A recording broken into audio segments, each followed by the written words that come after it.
Қандай керемет күн! Иә, суға шомылайық, Және су шашайық. күліп ойнайық. Көрініп тұрсын! Иыққа жел! Жылдам, найзағай! Қараңдар, бұлттар!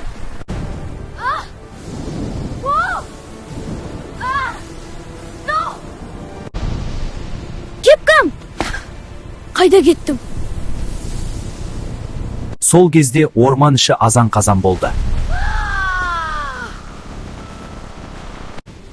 Бәлем, Алмабек!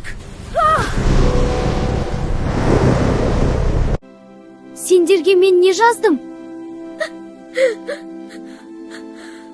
Сен біздің жас шыбықтарымызды қазып әкет дұрыс күтпедің, тамырын босатпадың. Олар суалып бара жатыр. Бұл адамшылық па?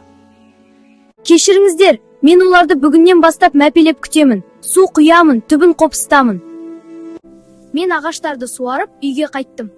Қараңдар, олар қалай жайқалып өсіп жатыр. Табиғатты аялау, өзіңді аялау екенін ол енді жақсы білді.